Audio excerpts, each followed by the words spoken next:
अब drift velocity का concept लेकर ओम्स लॉ डिराइव कर सकते हैं और कंडक्शन की जो मैकेनिज्म है कंडक्टर के अंदर उसको एक बार फिर से देखने का टाइम है। देखो कैसे हम लोग ने इलेक्ट्रॉन के मोशन को ऑब्जर्व किया था कि इलेक्ट्रॉन का मोशन जिग जैग करता है, लेकिन अगर इलेक्ट्रिक फील्ड लगा दी है कंडक्टर पर बैटरी से जोड़कर उसे, तो इलेक्ट्रॉन पॉजिटिव टर्मिनल की ओर भी धीरे धीरे ड्रिफ्ट करने लगता है।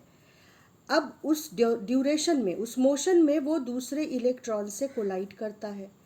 दो कोलिजन्स के बीच में उसकी वेलोसिटी इस पर्टिकुलर डायरेक्शन में 0 से vd तक बढ़ती है because of the force E, capital E, that is force of electric field. Acceleration force upon mass ये उस इलेक्ट्रॉन को मिलता है और इलेक्ट्रॉन जीरो वेलोसिटी से ड्रिफ्ट वेलोसिटी तक पहुंचता है टूवर्ड्स द पॉजिटिव टर्मिनल, यानी in the direction of current.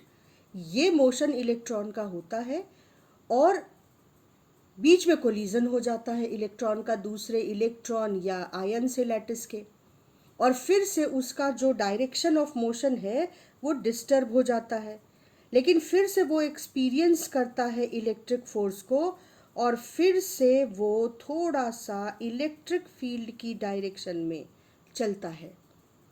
इस ड्यूरेशन में जबकि उसका डायरेक्शन ऑफ मोशन डिस्टर्ब हो गया था, तो उसकी इस डायरेक्शन में वेलोसिटी फिर से एक बार ज़ीरो हो जाती है, वो किसी और ही डायरेक्शन में चला जाता है।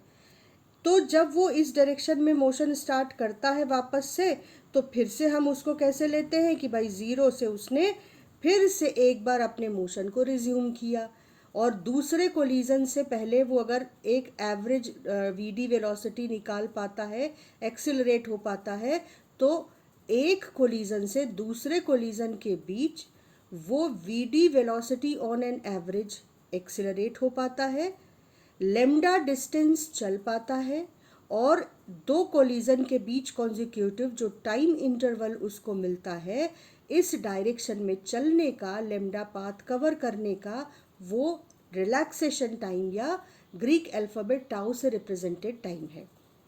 इतनी इन्फॉर्मेशन को हम एक साथ लिख लेते हैं कि इलेक्ट्रिक फील्ड की डायरेक्शन में इलेक्ट्रॉन ज़ीरो से वीडी तक अप्रोच कर पाता है, एक्सिलरेट होता है ड्यू टू इलेक्ट्रिक फोर्स, और फिर कोलाइड कर जाता है।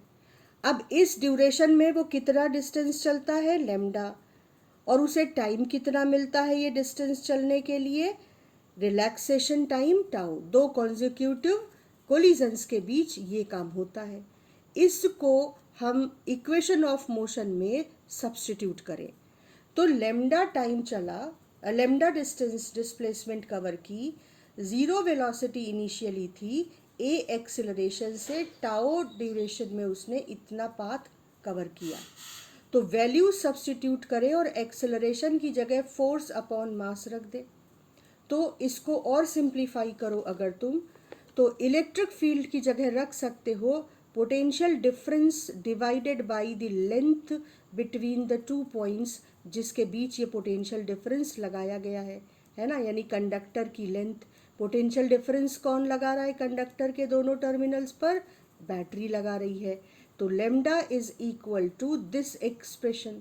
अब इसे थोड़ा सा रीएडजस्ट करते हैं। देखो, हाफ इलेक्ट्रॉन का charge upon mass of electron, इसको एक साथ लिख लिया। पोटेंशियल डिफरेंस अपॉन लेंथ जो कि इलेक्ट्रिक फील्ड है उसको एक साथ लिख लिया। एक टाइम इंटरवल को लेफ्ट साइड में ले गए और दूसरा, अब देखो ये लेमडा अपॉन टाउ क्या है, ये mean free path divided by relaxation time. ये तो ड्रिफ्ट वेलोसिटी हुई ना, दो कोलिजन के बीच जितना डिस्टेंस चले और जितने टाइम में चले, तो drift velocity is equal to this expression. इस ड्रिफ्ट वेलोसिटी को अगर हम करंट के एक्सप्रेशन में रख दें तो देखो v और I का रिलेशन ही तो ओम्स लॉ है।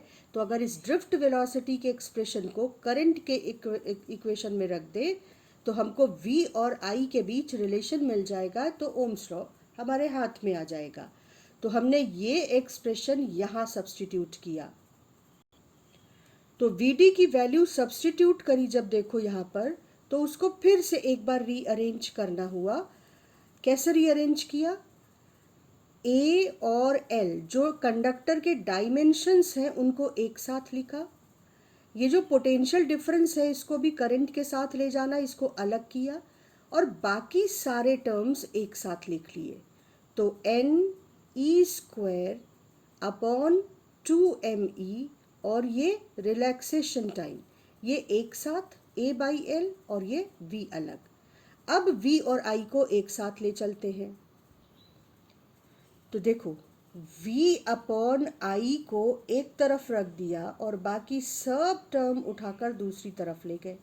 तो हमको 2ME अपॉन NE² टाउ और L अपॉन A, ये पूरा एक्सप्रेशन एडजस्ट होकर सामने आ गया। V अपॉन I तो रेजिस्टेंस है, L upon A dimension of length, ये एज इट इज़ लिखे रहेंगे, ये है स्पेसिफिक रेजिस्टेंस। अगर तुम्हें याद हो तो हमने ये ऑलरेडी पढ़ा हुआ है। Resistance of a wire is equal to specific resistance of material L upon cross sectional area of the wire, और ये बिल्कुल इसी फॉर्मेट का है। तो ये स्पेसिफिक रेजिस्टेंस हो गया, ये रेजिस्टेंस हो गया, L upon A as it is. अब इस स्पेसिफिक रेजिस्टेंस के एक्सप्रेशन को ध्यान से देखो। इसमें मास of electron, charge of electron, ये n क्या है? Number of electron per unit volume of the material, ये सब कांस्टेंट टर्म्स हैं। लेकिन ये जो रिलैक्सेशन टाइम है ये कांस्टेंट नहीं है। अगर टेम्परेचर बढ़ता है तो इलेक्ट्रॉन्स ज़्यादा तेज मूव करने लगते हैं, उनका रैंडम मोशन बढ़ने लगता है, तो वो एक दूसरे से ज़्यादा जल्दी कोलाइड करने लगेंगे और ये रिलैक्सेशन टाइम कम हो जाएगा। तो अगर टेम्परेचर बढ़ता है तो रिलैक्सेशन टाइम कम हो जाता है और उस वजह से कंडक्टर का रेजिस्टेंस बढ़ जाता है। ये आंसर हुआ कि रेजिस्टेंस टेम्परेचर पर कैसे डिपेंड करता है और क्यों डिपेंड करता है। तो पॉइंट वाइज हम इसको लिख लेंगे कि टेम्परेचर इंक्रीज करता है तो नंबर ऑफ कोलिजन्स इंक्रीज करते हैं, तो time interval between the two collisions decrease करता है, and that way specific resistance and resistance both increase. इसके बाद एक क्वेश्चन पूछा जाता है कि भाई सेमीकंडक्टर में टेम्परेचर के साथ रेजिस्टेंस का वेरिएशन कैसे होता है और क्यों होता है। तो वहाँ भी ये फॉर्मूला हेल्प करता है। सेमीकंडक्टर में जब टेम्परेचर बढ़ता है तो जो मटेरियल के एटम्स के मॉलिक्यूल्स के बीच, इलेक्ट्रॉन और एटम के बीच के जो कोवेलेंट बॉन्ड है न्यूक्लियस के बीच का, वो ब्रेक होता है। दो एटम्स के बीच का जो कोवेलेंट बॉन्ड है वो ब्रेक होता है और उसकी वजह से इलेक्ट्रॉन्स फ्री होने लगते हैं, और इलेक्ट्रॉन्स जिस कोवेलेंट बॉन्ड को छोड़कर जाते हैं, जो कोवेलेंट बॉन्ड टूटता है, वहाँ पे बीच में, वहाँ पर डेफिशिएंसी ऑफ इलेक्ट्रॉन बचती है जिसे हम लोग कहते हैं होल। तो हम कहेंगे कि जब सेमीकंडक्टर का टेम्परेचर बढ़ता है तो सेमीकंडक्टर के एटम्स के बीच के कोवेलेंट बॉन्ड टूटते हैं, उसकी वजह से ज़्यादा इलेक्ट्रॉन्स फ्री हो जाते हैं, number of electrons per unit volume बढ़ जाता है, तो वहाँ भी रिलैक्सेशन टाइम कम होगा। लेकिन वहाँ ये फिनोमिना डोमिनेट करता है क्योंकि वहाँ पे नंबर ऑफ इलेक्ट्रॉन्स बढ़ते हैं तेज़ी से। होल्स और इलेक्ट्रॉन्स दोनों सेमीकंडक्टर के कंडक्शन में कंट्रीब्यूट करते हैं, तो नंबर ऑफ इलेक्ट्रॉन्स और नंबर ऑफ होल्स दोनों ही कोवेलेंट बॉन्ड टूटने पे फ्री होते हैं, एन बढ़ता है, और इस वजह से सेमीकंडक्टर का रेजिस्टेंस इस फिनोमिना की वजह से कम होता है। इस पॉइंट को भी हम कैसे सिस्टमेटिक ढंग से लिखेंगे? that for semiconductor material when temperature increases, n also increases, number of charge carriers per unit volume, so more electron holes pair are produced due to breaking of covalent bond and r decreases। तो ये काफ़ी important discussion था। और अब एक important point आता है vector form of Ohm's law, बहुत ज़्यादा पूछा जाता है सवाल। तो अब हम लोगों ने इस एक्सप्रेशन को, यहाँ तक हम लोग पहुँचे थे ओम्स लॉ डिराइव करते हुए। अब इस एक्सप्रेशन को फिर से रीएडजस्ट करो। ये ओम्स लॉ का एक्सप्रेशन है, resistance is equal to specific resistance into L upon A. और इसको फिर से रीएडजस्ट करें तो करंट और एरिया को साथ करें, करंट पर यूनिट एरिया जो है वो करंट डेंसिटी होता है, तो आई को इधर ले गए, आई अपॉन ए, और बाकी सब टर्म दूसरी तरफ लाए, तो V अपॉन एल यानी इलेक्ट्रिक फील्ड एक साथ रखा, और N E square tau upon 2 ME ये सब एक साथ रखा।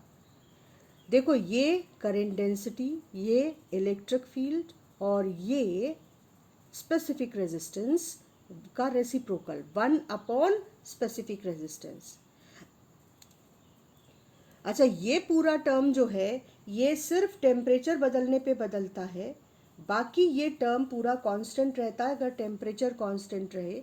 इसीलिए हम लोग कहते हैं कि स्पेसिफिक रेजिस्टेंस या ये जो रेजिस्टेंस है जो इस पर डिपेंड करता है, ओम्स लॉ क्या कहता है कि resistance remains constant if temperature is constant, जिसकी वजह से ये टर्म न बदले, और dimension of the conductor is constant, then resistance V upon I is a constant which is called resistance। ठीक है, तो अब ये स्पेसिफिक रेजिस्टेंस का रेसिप्रोकल यहाँ पर मिल गया हमें, और अब हम इसको लिख सकते हैं J is equal to electric field into conductivity 1 upon specific resistance is conductivity of the material. अब यहाँ पे J और E दोनों वेक्टर हैं, तो इसे वेक्टर फॉर्म में लिखने पर, क्योंकि ये सिर्फ टेम्परेचर पर डिपेंड करता है, अदरवाइज टेम्परेचर कांस्टेंट तो ये भी कांस्टेंट, तो ये ओम्स लॉ का वेक्टर फॉर्म है, और ये फॉर्म बहुत ज़्यादा पूछा जाता है। तो अब वी आई का जो ग्राफ है ओमिक रेजिस्टेंसेस के लिए जो ओम्स लॉ फॉलो करते हैं, यानी सारे के सारे मेटल्स, वो एक स्ट्रेट लाइन होता है, और कंडक्टर का रेजिस्टेंस टेम्परेचर के साथ कैसे वेरी करता है उसका ग्राफ कुछ यूं दिखेगा।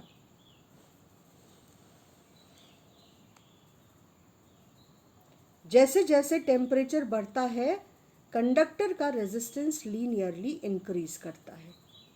इसी के साथ अगर सेमीकंडक्टर का वी आई ग्राफ देखो तो वो नॉन ओमिक रेजिस्टेंस है, सेमीकंडक्टर नॉन ओमिक मटेरियल है, वो ओम्स लॉ को फॉलो नहीं करता है, तो उसका V और I का graph, V current is not proportional to potential difference there, so VI का ग्राफ कुछ ऐसा मिलता है। और सेमीकंडक्टर का रेजिस्टेंस टेम्परेचर बढ़ने पर कम होता है, और इस तरीके से कम होता है। तो सेमीकंडक्टर के रेजिस्टेंस और टेम्परेचर का ग्राफ ये है, और ये चारों ग्राफ काफ़ी इम्पोर्टेंस रखते हैं मल्टीपल चॉइस क्वेश्चन में, तो खासकर ये चारों ग्राफ में से कोई एक ग्राफ तुमसे करेक्ट ऑप्शन में पूछा जा सकता है। अब एक क्वेश्चन है कि भाई वो कौन सी कंडीशन है जब कोई कंडक्टर ओम्स लॉ फॉलो नहीं कर पाएगा। तो बहुत हाई टेम्परेचर पर या बहुत लो टेम्परेचर पर कंडक्टर ओम्स लॉ फॉलो नहीं कर पाएगा, और इसके अलावा बहुत हाई पोटेंशियल डिफरेंस अगर अप्लाई किया जाए तो भी कंडक्टर ओम्स लॉ फॉलो नहीं कर पाएगा। अब एक छोटी सी बात और है जो समझ लेनी चाहिए कि अगर किसी रेजिस्टेंस का टेम्परेचर T डिग्री सेल्सियस बढ़े और उसका 0 डिग्री सेल्सियस पे टेम्परेचर रेजिस्टेंस R0 हो, तो T डिग्री सेल्सियस बढ़ने पर उसका resistance R0 plus alpha R0T हो जाएगा, जहाँ R0 resistance at 0 degree Celsius है, T इंक्रीज इन टेम्परेचर है, और alpha temperature coefficient of resistance है। टेम्परेचर कोफिशिएंट ऑफ रेजिस्टेंस क्या होता है, अगर किसी मटेरियल का टेम्परेचर 1 डिग्री सेल्सियस इंक्रीज करें तो उसका जो मटेरियल का यूनिट रेजिस्टेंस है उसमें जितना इंक्रीमेंट, जितना इंक्रीज दिखाई देता है, वो coefficient of temperature coefficient of resistance कहलाता है। मतलब अगर किसी मटेरियल का अल्फा यानी टेम्परेचर कोफिशिएंट ऑफ मटेरियल 4 × 10⁻³ पर डिग्री सेल्सियस है, तो इसका मतलब हुआ कि जब उस मटेरियल का टेम्परेचर 1 डिग्री सेल्सियस इंक्रीज किया जाएगा तो उस मटेरियल के 1 ओम रेजिस्टेंस में इतने अमाउंट की इंक्रीमेंट हो जाएगी। तो ये भी एक इम्पॉर्टेंट रिलेशन है जिससे कई बार सीधे न्यूमेरिकल पूछ लिया जाता है और कई बार इस फॉर्मूले को खुद पूछते हैं। अब नेक्स्ट क्लास में हम इस पूरे कॉन्सेप्ट के से रिलेटेड पिछले सालों में आए जितने इम्पॉर्टेंट क्वेश्चंस हैं वो सब डिस्कस करेंगे।